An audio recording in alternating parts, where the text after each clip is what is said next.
The A's only managed one win this week, but did you know that there hasn't been a single week this season in which they haven't managed at least one win? There also hasn't been a single week in which they've managed at least 3 wins, but that's beside the point. The A's team ERA may be the worst in the league by more than a run and a half, but it's finally below 7. 6.91, baby.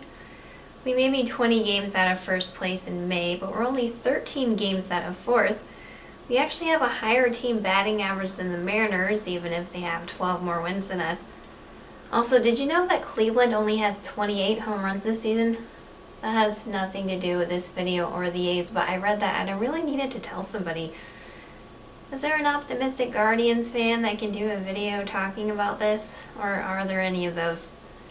Did they just give up once it had hit 70 years since their last World Series title? I don't know.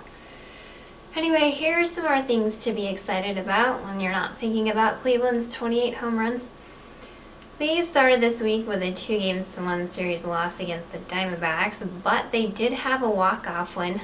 Those D-backs slithered back to their dugout. The A's may have given up 8 runs in the game, including 2 in the late innings, but that's fine. They gave up 18 runs in the series, so there may not be many pitching highlights apart from somehow lowering their team ERA, but let's move to the offense. Uri Ruiz was 5 for 14 with a run scored, 2 RBI, and 2 stolen bases. Nick Allen was 5 for 10 with 2 runs, an RBI, and a home run. The D-backs made 3 errors in the series, and the A's made none. Maybe the Diamondbacks need to scale up their defensive efforts. Seems like they're having erectile dysfunction.